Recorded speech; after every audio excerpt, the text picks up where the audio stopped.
Well, thank you all again for being here today. I'm Justin Owen with the Beacon Center, and it means a lot for you to join us on a Saturday morning. So hope you find it valuable and learn a lot to take away not only for yourself as you're making decisions about this plan, but also for your neighbors and friends and family who also are going to be impacted by this. So this morning you heard about what's wrong with the Nashville plan, and there's a lot. And I think we thank the panelists who gave us their perspectives on that. But next, we want to talk about some alternative solutions. It's not enough to just say no. It's not enough to just be against what someone else has proposed, even though after hearing what you did today, that's probably pretty easy to do. We do have traffic congestion in our city. We can't deny that. But what do we need to do to solve those problems going forward? We've got a series of presenters for this second panel to do just that. We're first going to be joined by Baruch Feigenbaum, who is the Assistant Director of Transportation Policy at the Reason Foundation. He's been very involved in this type of issue at the local level in Atlanta. We were just talking about some of the efforts he did to stall their expansion of their already failed transit system. Baruch has a very diverse background. He's researched these issues. He's worked on implementation issues surrounding everything ranging from revenue and finance of these programs, public-private partnerships, highways, transits including light rail, ports, intelligent transportation systems, land use, and local policy making all together. So he really can bring some unique perspective to alternative solutions that don't involve a train line. Baruch has appeared on NBC Nightly News and CNBC, and he's written for outlets such as the Washington Post and the Wall Street Journal, and he will talk to us today about better ways than trains to address our traffic congestion problems. Baruch?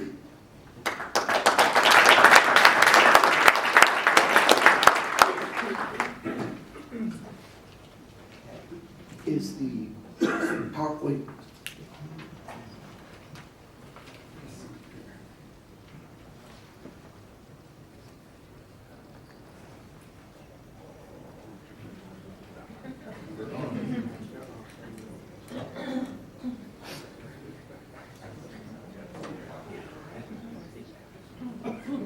It's not going to bite you, Baruch.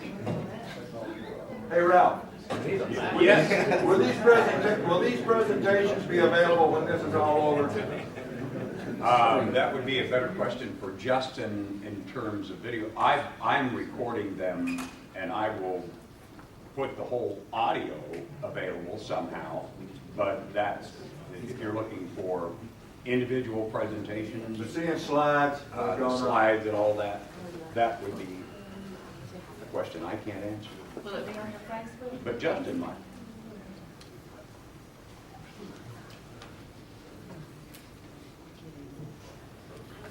You want to take that One question? second, I'll turn to the screen. About- We will ask the panelists if they're fine with sharing their presentations. We will do that. We will also have the recording that you can watch that will have the slides as well.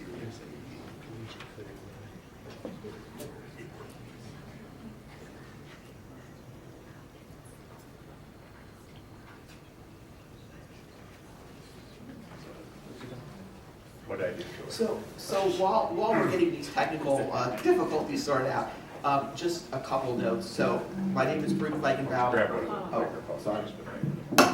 My name is Baruch Feigenbaum. I'm with Reason Foundation. We are a free market think tank. I know many of you know us. We, in addition to having an office in Washington, we also have an office in LA. I don't know why LA, but that's where we started, is the reason. And so we go around the country, oh, very good, maybe. We work on transportation things. And as Justin was saying, we had a similar situation when I was in Atlanta to this. It was actually a better plan than this, but it was still bad. And what they did there was they put in some needed highway projects to try to get people to vote yes on real projects that weren't needed. They thought that would work. It didn't.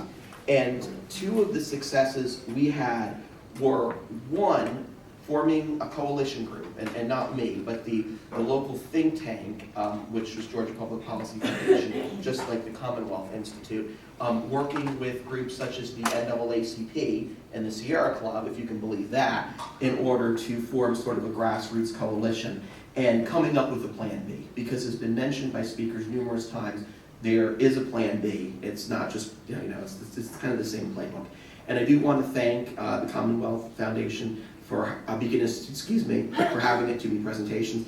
The local think tanks are really crucial to your state. Those are the ones that get implementation and policy done. So I encourage you, if you're not a donor, if you're not a supporter, to become one, because without on-the-ground local support, what we do at the national level just would not happen. So, all right, yay, I can get started. So, cost-effective, high-quality transit solution. I'm doing a couple different things, so I want to go ahead and give a brief outline here. So we're talking about the spatial structure of regions. I think that will give a little more background than Randall has already done as to why rail transit here doesn't work, even more than it doesn't work in other places in this country. And this is one of the stupidest places to put it in, and I'm going to detail that in a minute. And then we're going to talk a little bit more about solutions. So let's go ahead and get started here. So there are two different metropolitan type areas in the U.S. What I call pre-World War II development and post-World War II development. So the pre-World War II developments were largely developed around walking and streetcars because that's what we had back then. The post-World War II regions were largely developed around the car because when people had cars, they suddenly realized they had this wonderful technology. They didn't have to go along a rail line. They didn't have to live within half a mile of their jobs. They could actually live somewhere far away. And that seems to be something that we forget now in a lot of situations, is that cars are good things, which doesn't mean they don't have some negatives, but by and large, the positives outweigh the negatives. And so I have some numbers up here just to show some different densities of the cities. And what I'm trying to show here, by and large, is that the ones in green are better. That doesn't mean they're good, but it means in terms of if you build a rail line, they work better, whereas the ones in red don't. And so you can look at some of these numbers here, and you can see in terms of the CBD employment, because rail lines, one of the major focuses is to benefit the CBD at the expense of all other regions. Because what rail lines do is they feed folks from suburbs into the central business district, which might make sense if you... If you don't mind defining your acronyms, please. Oh, sure. The central business district would be where the jobs are, where the jobs are, I should say, in Nashville. Downtown areas. It's designed to feed folks to downtown. If your downtown has a lot of jobs in it, that might make sense. But as you can see, downtown Nashville, by and large, does not have much in terms of employment. And you can look at the share, and that's what CBD means, the percentage of jobs in downtown Nashville, and we're talking about 6.5%. So that means 93% of the jobs in the region are outside downtown. Even if you build rail lines, those people couldn't take them. Next, I want to talk a little bit about transit ridership. And I think these two, well, that would be wonderful. Yeah, I put no, it- that's just going to my recorder. Oh, okay. Transit ridership. And you can see, again, the numbers, the green places being relatively better and the red being worse. I would note that being in here with Louisville and Indianapolis is probably not something that the chamber is trying to promote. Those are somewhat kind of rival cities. I don't think that's what you're looking for. What's interesting is not just the transit commuting percentage, but actually the CBD share of transit commuting. So that means even right now, even folks taking transit right now, the majority of them are not going to the central business district. They're going somewhere else. So if you really want to spend money improving your transit, you would spend that money improving lines that go somewhere else. Not on an expensive rail line that feeds people to the central business district, but that's actually what this plan does. So I also like to talk a little bit about grid-based and radial. This sort of goes back to the issue of how your cities are designed. Again, the pre-World War II cities, more on this radial network where you're funneling people to downtown. Cities like Nashville, Atlanta, Dallas, most of your Sunbelt cities, more grid-based. People are going from everywhere to everywhere. People live in the suburbs and go to the suburbs. People live in the city and go to the suburbs to the city. The point is there's not one dominant commuting pattern. So I like to say we have sort of a different solution for post-World War II metro areas. This was the solution, the Plan B, that I presented in Atlanta, and amazingly, this is the Plan B that has more or less been adopted. So it's not just about getting rid of something bad, it's also hopefully about presenting something good. And so I talk about managed lanes, I talk about transit, a new concept called managed arterials, which I'll mention. ITS, that stands for Intelligent Transportation Systems. That's things such as traffic signaling, such as timing, things that you can do to reduce congestion cost effectively. And then a little bit on how they all work together. So in terms of the type of transit, there's really a lot of different ones, and I just wanted to go over them here. I'm going to step over here. My eyes are not so good, so I can't see that tiny screen so well. Just so you can look, you've got rail, and you've got a lot of different kinds of rail. You've got commuter rail, heavy rail, light rail, we've talked about that. Buses, you've also got a lot of different kinds of buses. I think the common perception is that the bus is going to be some crummy, service that comes every 2 hours. It can't take you where you need to go, whatever. And the reason why is that's largely an American thing, and that's an American thing because we're spending money on rail instead of spending money on buses. So after we've spent billions of dollars to build this rail line, we don't have any money left for the buses, and that's why they're so bad. We also have different types of services in terms of on-demand, different vehicle types. I like to say the private and informal arrangements, things such as Uber and Lyft, are an increasingly big part. If you've got a smart transit system, they are actually partnering with Uber and Lyft. If you've got a dumb transit system, they're stuck their head in a hole and think things are going to be in 20 years what they were 20 years ago, which is not true. So in terms of the different bus services, just quickly, you got the local bus, that's the one with frequent stops, goes relatively slowly. You've got what we call limited stop bus in busy corridors designed to get you there a little bit more quickly. We've got express bus, which is the ones that generally go from the suburb to the downtown areas or to the job centers, which is not necessarily downtown, have multiple stops in the suburbs and then multiple stops in the employment area, but not a lot of stops in between. So those are the ones you see on the freeways. And then you've got what we call bus rapid transit, which is probably most similar to a heavier rail line in terms of what it does. And basically it has stops along the way, and it has some priority traffic signaling and other features to make it better and faster, but not more expensive than a regular bus. And so a little bit more about bus rapid transit. We haven't used it that much in this country because we're really addicted to rail because we think it's sexy and it's going to solve all our problems. But in other places in this world, bus rapid transit has been used. It's generally between 1/3 and 1/9, and that's the one I would give, 1/9 or a little more than 10% the cost of a rail line. So I like to say for building 3 light rail lines, and of course you guys have got more than 3 light rail lines in this plan, but for 3 light rail lines you could easily have a comprehensive bus-based system. I know there are other numbers in terms of getting matched and all the other stuff, and I know that's true as well, but just in terms of a transit perspective, for 3 right rail lines, you could have an unbelievable network of buses. Just a few, let's see.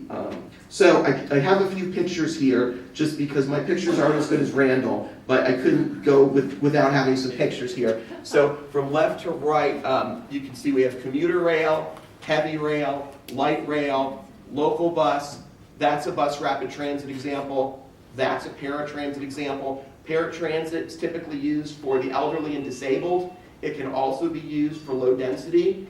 It's usually contracted out because if a public agency does it, it's super expensive. But if you contract it out, or better yet, contract with Uber and Lyft or someone like that, they can do it much more cost effectively. There's a van pool. That's an Uber vehicle, and that's a taxi. Probably do those last 3, for sure. So I want to switch now and talk about some of the components of how this plan is going to work. And this goes back into some other research that we've done at Reason, other folks have done as well. So managed lanes. So the principle of managed lanes is that there is some mechanism, typically pricing, to control the congestion in those lanes. They're new capacity, you're not doing anything to the existing lanes, and you're adding them to busy freeways, busy expressways. And you do this for 2 reasons. Number one, it gives the option for folks who want to pay the toll, and nobody, I should say, pays the toll every day. People sometimes do it once or twice if they're running late, if they have a meeting, to use these lanes and get to where they want to go at a consistent time. Number two, it takes traffic out of the general purpose lanes. So even if you don't use the managed lanes and never use the managed lanes, your traffic congestion is still going to be less because you've got 2 new lanes on this roadway. And number three, by using pricing, they actually largely, not totally, but largely pay for themselves. So you don't have to have some large increase in taxes in order to go ahead and get them funded. A lot of metro areas are using them: Los Angeles, Atlanta, Dallas. Again, a solution for a metro area similar to Nashville, not a solution for a metro area that's New York City, which Nashville is not. Mention the advantages of going ahead and putting transit in them. Typically the transit, the express bus service, and usually the van pools as well, use them for free. That's sort of our concession to the transit folks to sort of go ahead and make them work. And again, because they're variably priced and access is controlled, it's a consistent ride. One of the top reasons why people don't take transit, other than the bus looks crummy and it doesn't come, is that even when the bus gets there, it's stuck in the same traffic as everyone else. And I don't know about you, but if I have to sit in traffic, I'd rather sit into my nice car, listening to my music with the air conditioning at the temperature I like.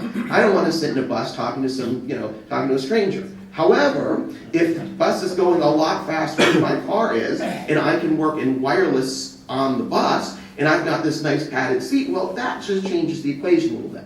So that's sort of the idea there. Briefly, another concept, which we wouldn't do entirely, managed arterials. What this is basically taking the same concept and applying it to an arterial. What's an arterial? An arterial is a major signalized road. Think a road with 4 lanes or 6 lanes you use to get across town. What this is doing is it's introducing some underpasses to go ahead and give people the option in buses to bypass congested intersections where you go ahead and would have to stop for a traffic light. You have to sit there for multiple signals during rush hour. This is a limited solution. It's not going to go everywhere. And I should add, both the managed lanes and the managed arterials are not a replacement for adding new capacity. For interstate freeways, I like to recommend 4 general purpose lanes at a minimum in each direction. And there's reasons in terms of engineering, in terms of 4 lanes are actually most efficient. 4 lanes help with ramp merging. There's other things. These technologies are in addition to that, and they're not a replacement for what we call a good surface street network, good local roads. Certain roads are going to need to be widened as well.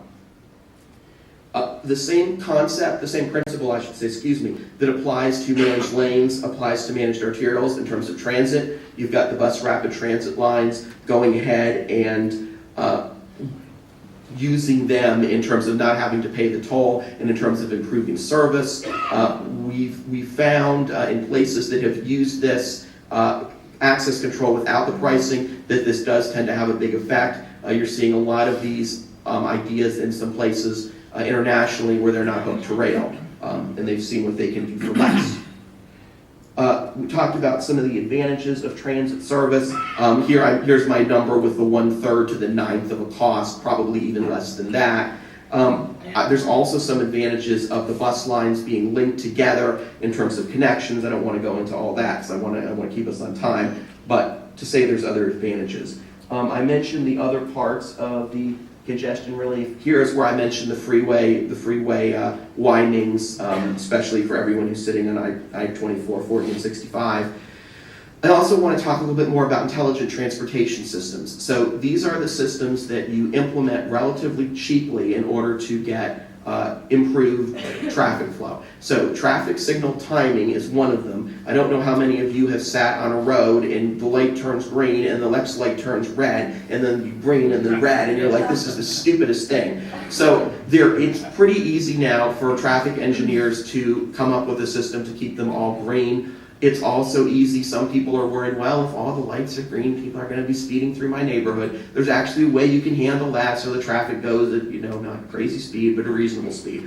There's other things on freeways in terms of ramps, it merges. Sometimes you'll get to a certain roadway and the freeway always bunches up there and you're like, why is this? And it has to do with how the merging is usually.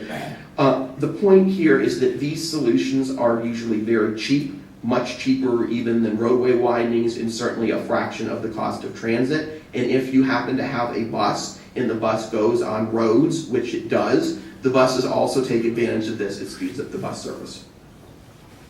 Just a little mention here on funding and financing. I don't want to go into this in detail.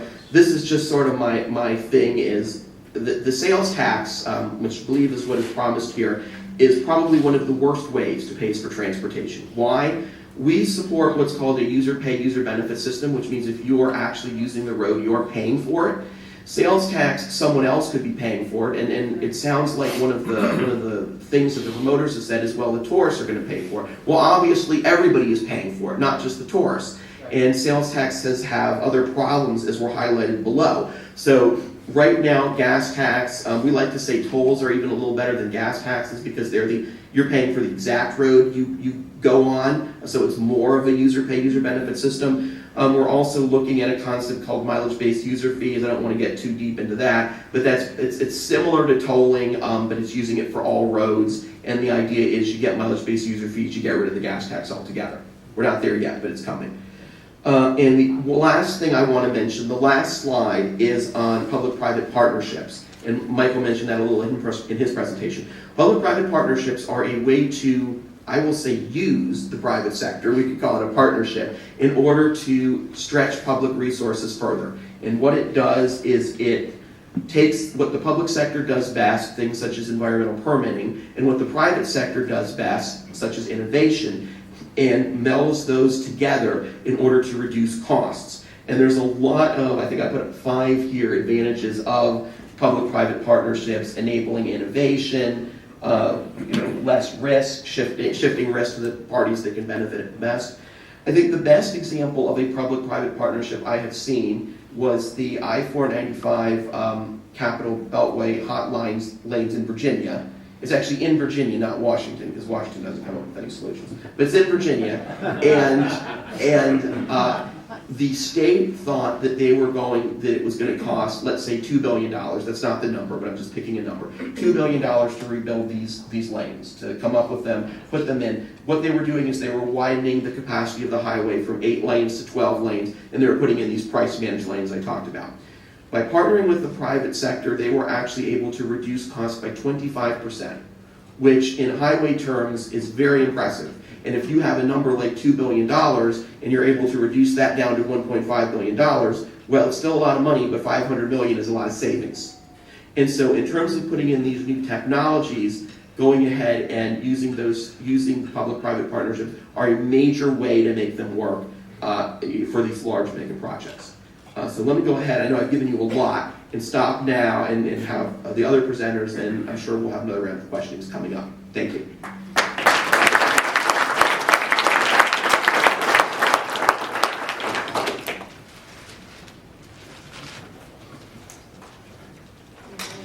Well, thank you, Baruch. That was a great introduction to some alternative solutions, almost all of which are missing from the train plan that has been proposed.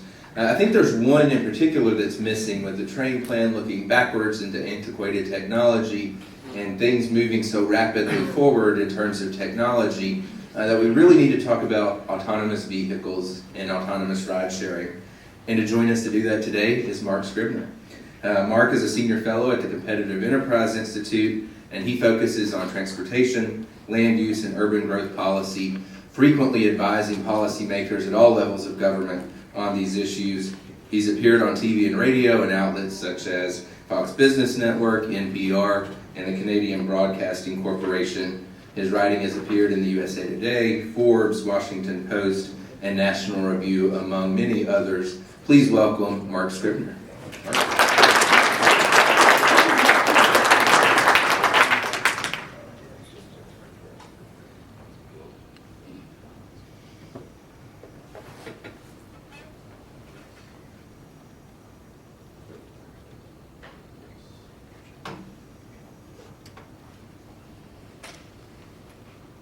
Well, thank you, Justin, and thank you to the Beacon Center for hosting us, and thank you all for being here. My name is Mark Scribner. I'm with the Competitive Enterprise Institute. We're a free market think tank based in Washington, D.C. We largely focus on regulatory issues at the federal level, but since I cover transportation, and there's such an important state and local component to transportation policy issues, I have the good fortune of leaving Washington, D.C. fairly frequently to come to places much better like Nashville. So before I start, I'm going to give a brief overview of what I'm going to talk about.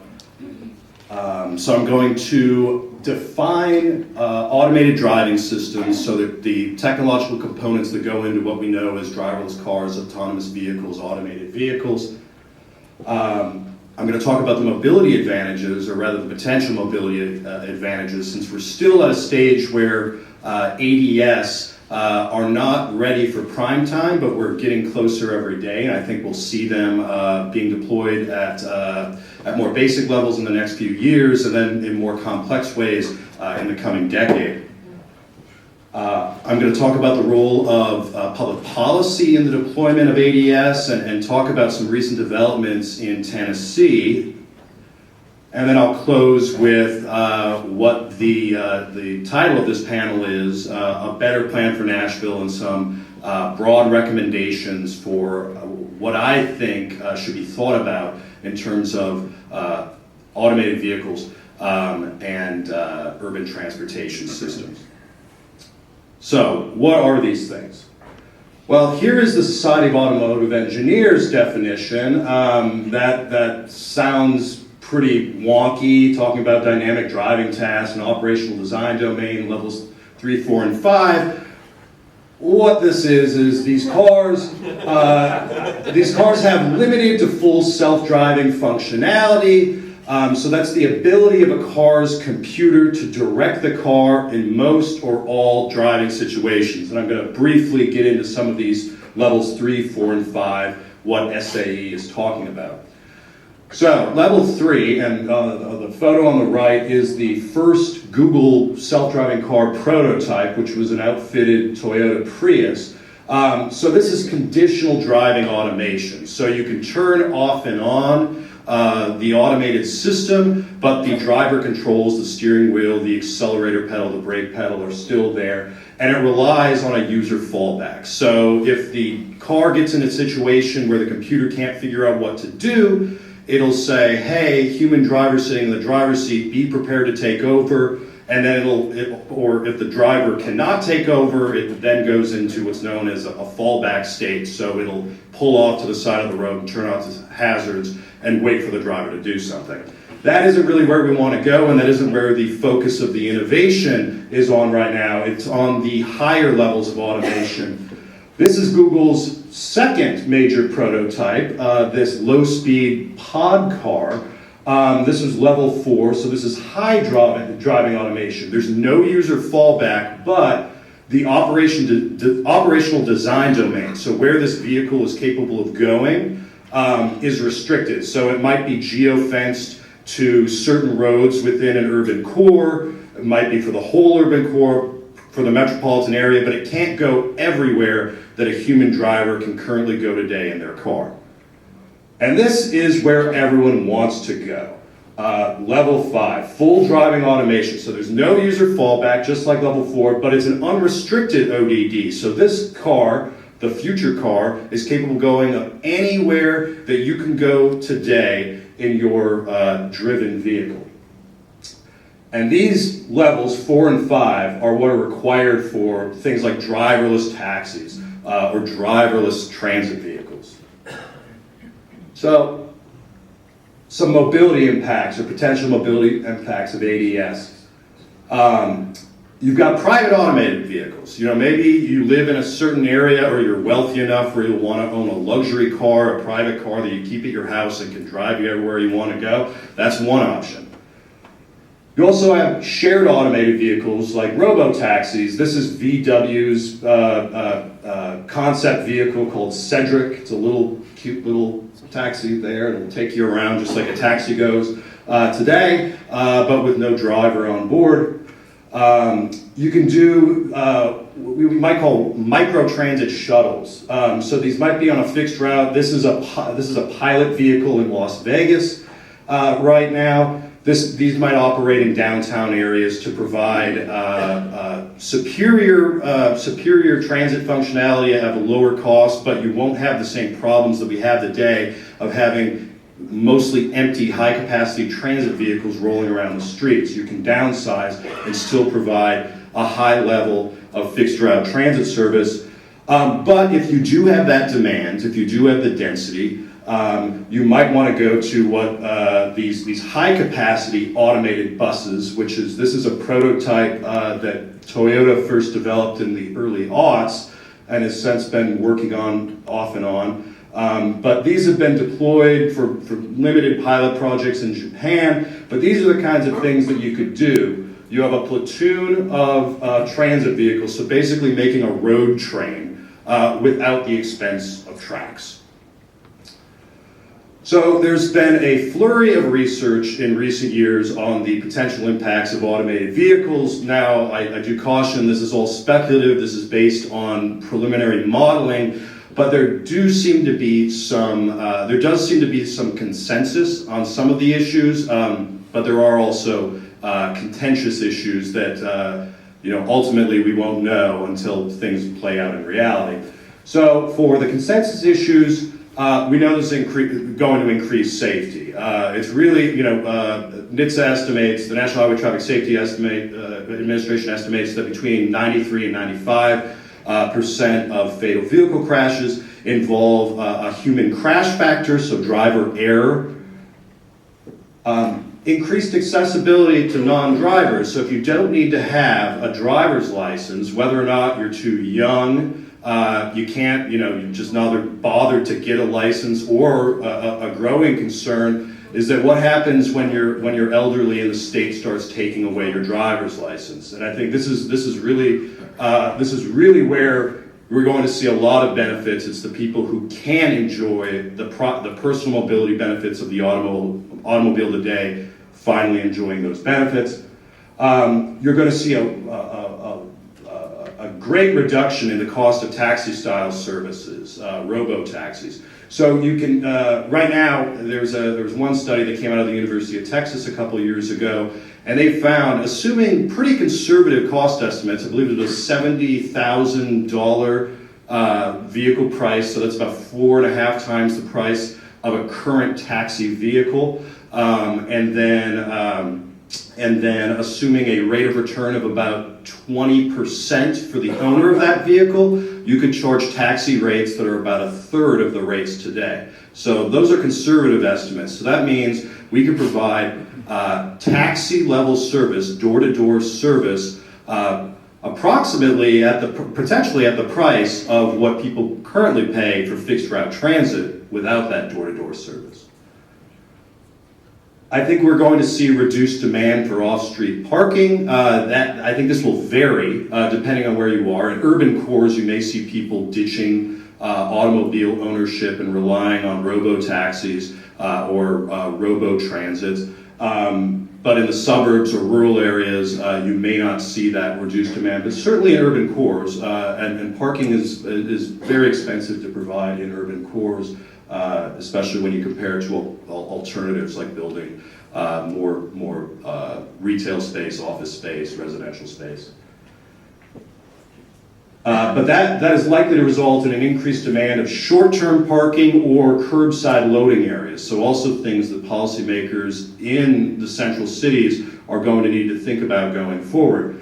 Now, on the contentious issues is ownership trends. How many people are going to ditch their cars and just take robo-taxis? Well, you can imagine all sorts of situations where a robo-taxi may not be the best fit for you. If you live in the suburbs, have a large family, multiple kids, you like to store a bunch of soccer balls in the trunk. I know that is a common thing. And trunk space is actually very important. As we all know, we like to keep things in our trunk. Can't really do that with a robo-taxi. So you may have plenty of people who want to stick with their private vehicle, but we really don't know. We don't really know what the ultimate effect will be on total vehicle miles traveled. and trip generation or trip length. It all depends on a variety of factors, and we haven't seen really any of this play out. So again, this is one of the things that we won't know until this future tech actually starts happening. Same with energy consumption. That's related to the last point, but that also depends on, well, what is going to be powering these vehicles in the future? How fuel efficient are the future vehicles going to be? So we don't know the impacts on energy consumption, and we also don't know if you don't price your roads. We don't know what the ultimate impact would be on urban congestion. Now, I'm not saying that congestion would be uniformly worse, but you could imagine that it could get worse in certain areas at certain times. But you could also, this technology also potentially allows what's known as platooning, and that's where you'd have these automated vehicles communicating with each other to space themselves very, very close on a highway lane, and then move at highway speed, sort of in a very long road train down that road. And that could have major positive congestion impacts. And then land use patterns. How are people and businesses going to respond with the new freedom that this technology brings? Another thing we don't know. What I like to say is there could be a pull effect. This could drive more people to move and work in urban cores where they can ditch their private automobiles, which are a significant expense, and move to these robo-taxis and robo-transit. Or if you're allowed to do whatever you want in the car, you don't have to be on task driving. You can work, sleep, watch Shark Tank videos on YouTube. You might live further from your job because the cost of commuting, the time cost of commuting, becomes lower to you if you're able to do something else and in comfort. So what is the role of public policy in actually getting this tech on the road? This is split up between various levels of government. The feds are responsible for vehicle safety regulation. That comes from the National Highway Traffic Safety Administration. And if you're a truck or a bus, the Federal Motor Carrier Safety Administration will be in there too. Infrastructure, as we saw Michael talk about, the feds play an oversized role in that. And then there are questions on how entities such as the Federal Trade Commission might deal with data privacy and cybersecurity issues. There's some work going on at the federal level, both in Congress and within the regulatory agencies to try to sort this out, but it's fairly preliminary.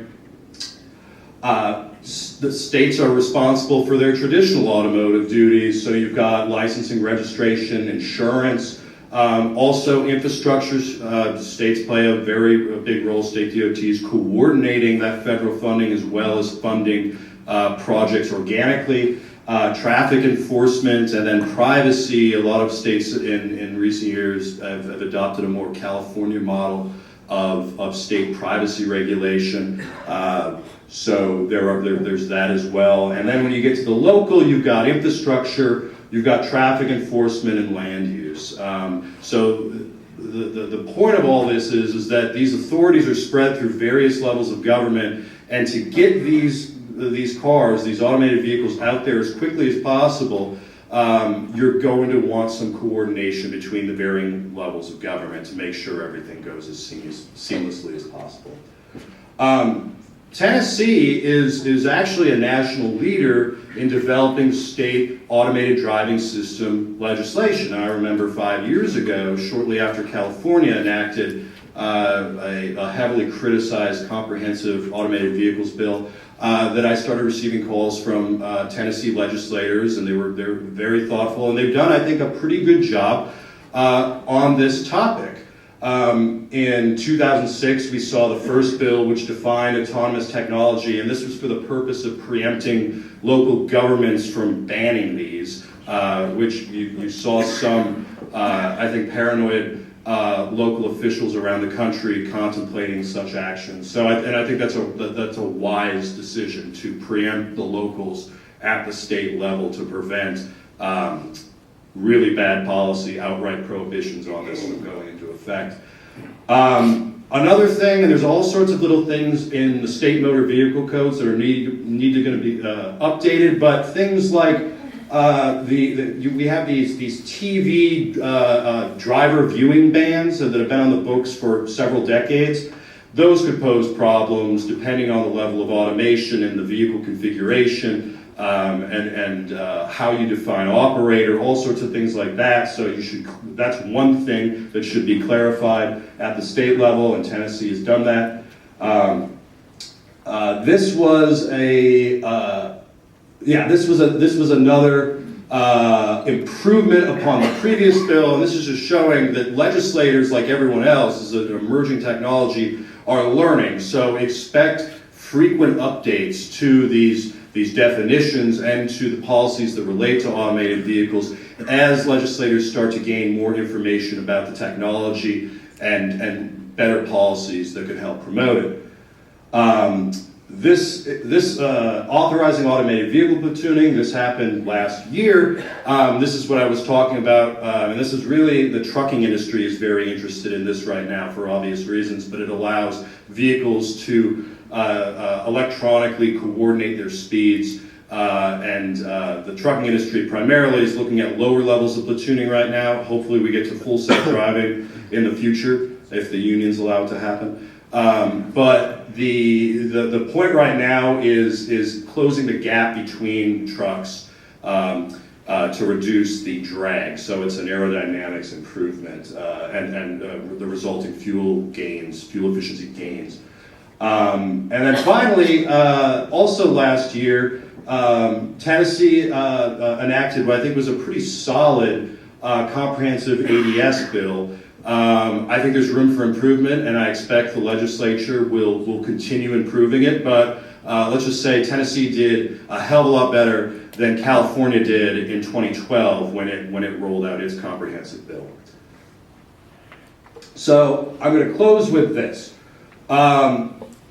When I say dumb infrastructure, I'm not mocking roads or something like that. What I'm saying is it's in contrast to the smart infrastructure. You don't need to install all this special equipment. You're paving, you're doing lane markings, you're doing signage, you're maintaining the roads.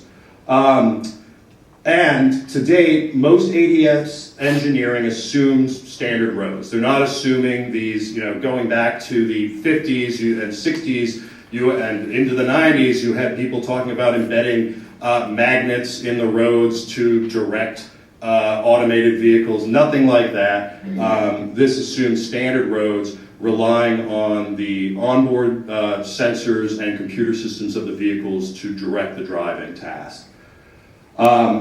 So that greatly reduces the cost, not just from the road perspective, but if you look at transit service, rail transit service, where you're building an entirely new dedicated network, what this allows you to do is to better harness your existing road network, and that's, I think, where we have a lot of problems. It's not, we do have certain places in this country where we do need more physical capacity, but a major problem in this country is that existing infrastructure is used inefficiently. And this could help greatly improve the efficiency of existing infrastructure. Vehicle-to-vehicle communications, dedicated short-range communications. There was a proposed federal mandate from the twilight hours of the Obama administration that has since been put on the extreme back burner, if not effectively rescinded within the current administration. But that would have required, just like rail transit, a large new public network. Unfortunately, this has fallen out of favor not just with the feds, but also with a growing number of researchers and especially with developers of automated vehicle technology. So this isn't to say that you don't want to have these communication systems between vehicles, because without them, you can't do things like platooning, which I described. But what ADS developers are looking at now, whether you're a major automaker or whether you're Waymo, Google's subsidiary, or Alphabet's subsidiary, they're looking at cellular. 5G is right around the corner. That solves a lot of the latency complaints that people had with earlier generation cellular network, so it allows the data throughput and reduced packet loss that the DSRC boosters had touted. And that means you can rely on existing private networks provided by cellular carriers.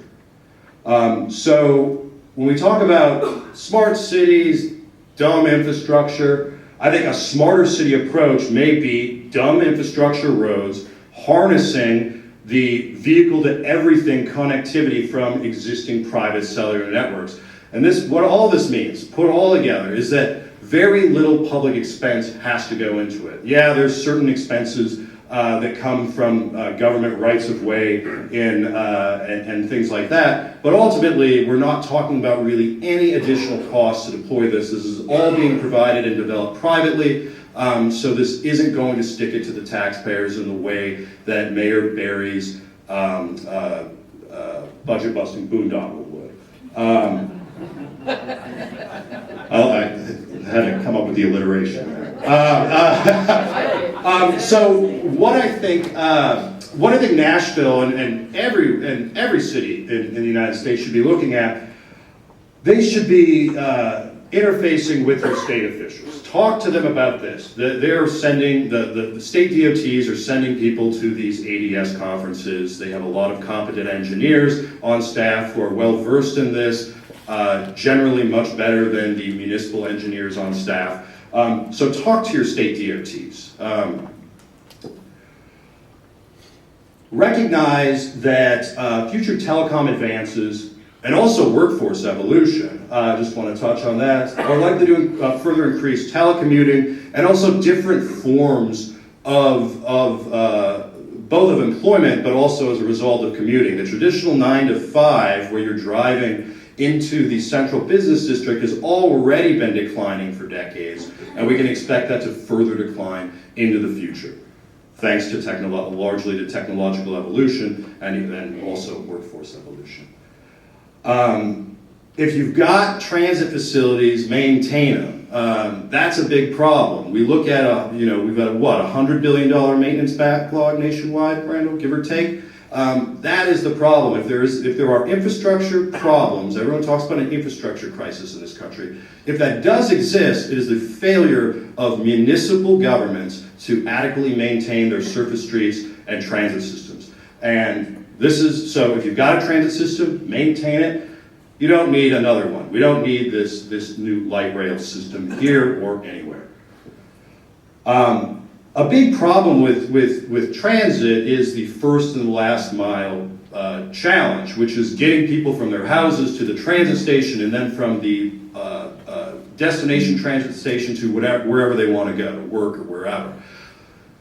With automated vehicle technology, we solve that largely. You may have fixed route transit services in dense urban cores, but we're going to be moving towards a more door-to-door, on-demand service delivery model. So the traditional model of radial transit, of getting people into the central business districts on trains or even commuter buses, I don't think is going to hold outside of, I'm not saying Manhattan is going to get rid of their subway system, but outside of the handful of transit legacy cities, mass transit as we know it may disappear, or should disappear. And that gets to this. Rather than contemplating building a new light rail system that will come online likely after automated vehicles are deployed, as Mayor Barry has proposed, Mayor Barry should be contemplating about, well, what happens when automated vehicles completely cannibalize our ridership, and that's done by private providers. So one thing that she should be doing is preparing to ultimately retire all mass transit in Nashville, at least as provided by the government. Once we get to that stage, obviously you're going to have low-income residents who may not be able to afford full fare. Well, then you do mode-neutral transit vouchers, and you give it and you target those low-income people. You don't build a light rail line that are generally designed to benefit wealthier residents at the expense of poor residents. Instead, You give them money and they spend it on transportation as they see fit. And one thing they should also think about is that if you do have the demand in this future, limit these high capacity transit buses that'll be automated to the very high demand quarters. Don't be operating transit buses just because you feel you need to have something big rolling around on the roads. And I think that's ultimately that's what this is. As we've seen from the other presenters, to tax yourself like New York or Chicago is not going to turn yourself into New York and Chicago. In the same way, trying to emulate high-capacity transit in very dense urban areas in a much less dense urban area is not going to transform your city in that way.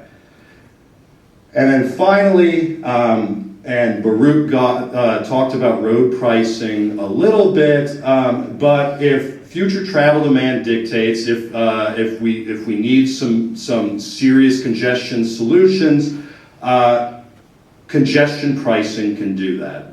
Variable tolling can do that. And then also, depending on how things evolve in the robo-taxi sphere of things, look at loading area access pricing, curb pricing, perhaps too. I'm not saying definitely do that, I'm saying be prepared to do that. And these are all things that the mayor ought to be thinking about rather than taxing you to death to build a rail system that no one's going to use. So with that, thank you very much, and I look forward to any questions.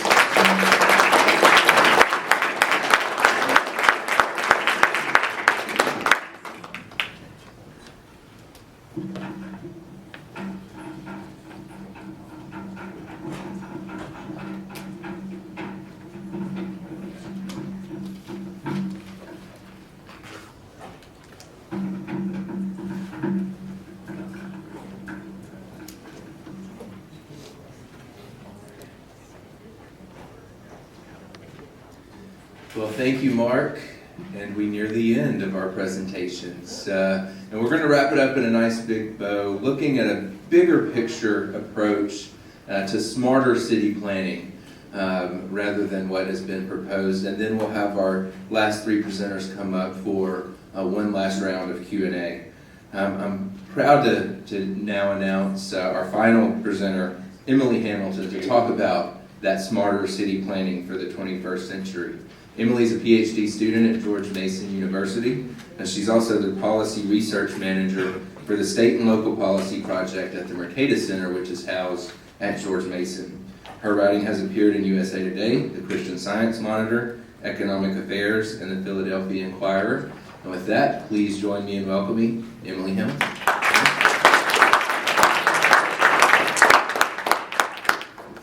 Thank you all for coming, and thank you to the Beacon Center for hosting this important conversation.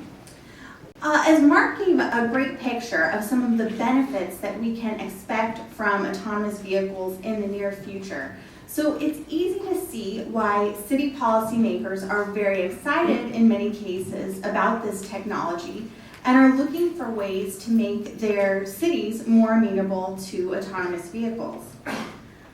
One way that they're seeking to do this is with smart streets, which Mark mentioned, but I'm going to go into more detail about what the proponents of smart streets see as their advantages. But in reality, autonomous vehicles present a way to use our existing infrastructure much better and don't require a lot of new investment.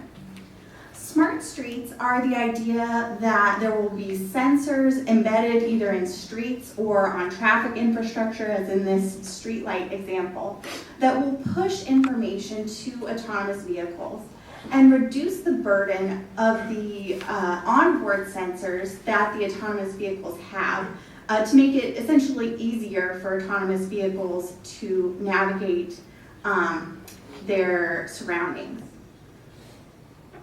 So city policymakers who are excited about this are absolutely right that autonomous vehicles present opportunities for safety, mobility, and quality of life improvements that we should all be excited about. But while that's true, it's not the case that we need a bunch of new infrastructure investments to speed up the adoption of autonomous vehicles or to make that adoption possible. Rather, we should see this technology as an opportunity to use the infrastructure that we already have more efficiently. Cities are already starting to build smart streets. This is an example from Atlanta on their North Avenue. It's a 2-mile corridor that includes in-ground sensors that are designed to communicate with the city's shuttle on this small test pilot. And it's not just Atlanta. Other cities and states are looking to make moves in this area also. In Ohio, Governor Kasich has opened an office for autonomous vehicles that's designed to look for opportunities to speed up their adoption in Ohio. And they've created a plan for a smart corridor along 35 miles of US 33 there that would push information to autonomous vehicles, and it's specifically designed for trucking to make autonomous trucking come more quickly there. Minneapolis is also looking at a plan for smart streets that would be more like what Atlanta's done, but it would include a plan of smart streets that would crisscross the city.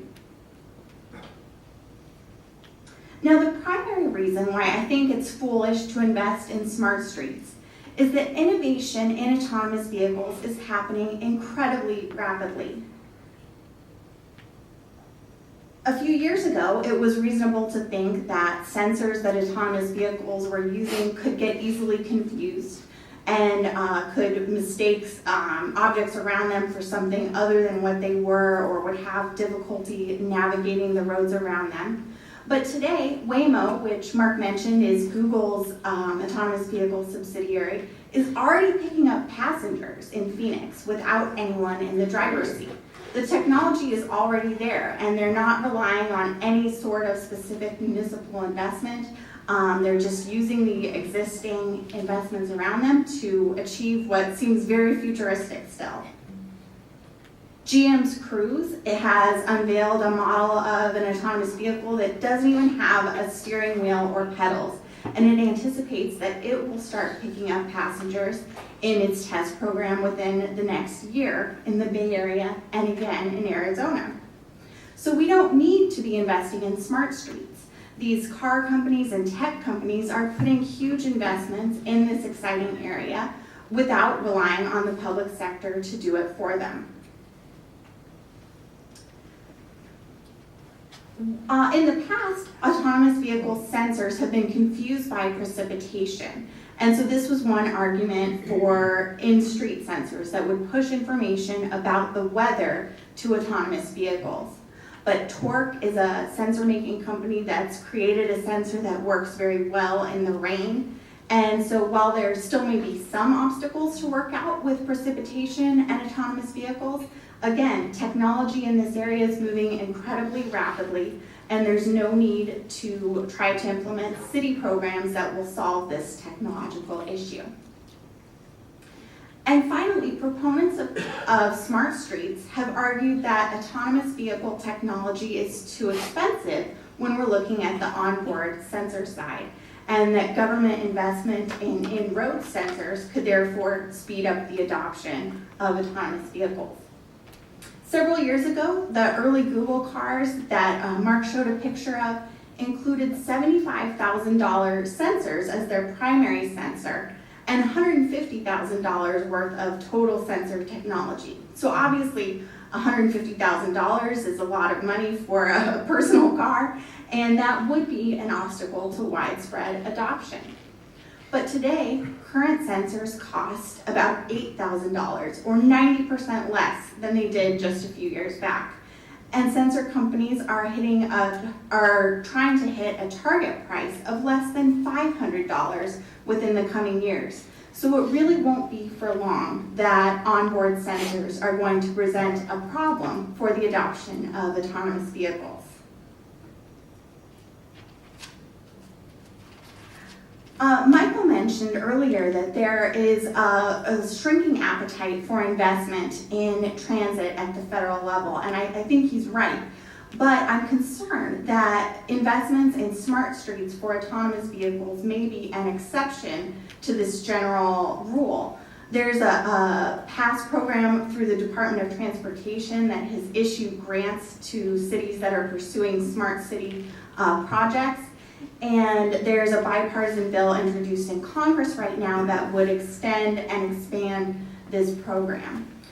These smart streets would likely be implemented as public-private partnerships, so they would meet some of the administration's transportation spending priorities as well. So I think there's good reason to think that it will be relatively easy to get a bipartisan coalition that supports increased spending in this area. But in spite of this potential available federal money, municipal policymakers should resist pressure to create investments in smart streets and instead leave the innovating to the private sector, the car and tech companies that are already showing what can be done. And not only do autonomous vehicles not need new infrastructure spending, they can make what we already have work better. Baruch mentioned the principle of user pays, user benefits infrastructure. But in the past, both our infrastructure for cars and our transit infrastructure has not done a great job of adhering to this principle. Among state and local road spending, only about half is covered by fuel taxes and other types of user fees. So the other half is subsidized from general revenues. We also have parking requirements, which can be a subsidy to those people who want to park their car in high-value real estate areas downtown, but are subsidized by people who aren't using that space and who don't take advantage of it. So people who drive a lot, and especially who want to drive in downtown areas where land is very scarce, are the beneficiaries at the expense of people who drive less. And Let's Move Nashville would be a gigantic subsidy to a small number of users who would get a huge benefit at a large cost to many other people. Another example of a poor system of user pays, user benefits is what we see when there's very bad traffic congestion. As drivers, we don't take into account the cost of congestion that we're imposing on other drivers around us. So we get this problem of traffic that has proven very difficult for government policy to address. But if we see an autonomous vehicle ride sharing becoming a common way to get around, as Mark mentioned, we'll likely see a reduction in this problem because we'll see the autonomous vehicle companies internalizing the costs of congestion that their users are experiencing. With Uber today, we see surge pricing so that people who want to travel at peak times might have to pay more to do so. And we could see the same with autonomous vehicles. They might charge a higher price for people who are on very time-sensitive trips to get where they need to go. But people who have less time sensitivity could time their trips accordingly and pay less. Additionally, autonomous vehicle companies are looking into ways to improve traffic congestion on their own. Jaguar is working on a program that will identify traffic choke points and reroute their passengers around it, eliminating the contribution that those passengers would make to those choke points and getting them where they need to go more quickly. So if smart streets aren't the way to go, what should Tennessee and Nashville policymakers be looking at? And here I'll echo a lot of what Mark said. Parking requirements are going to likely need to change in the future when autonomous vehicles become widespread. Particularly in downtown areas, it won't make sense to store cars there.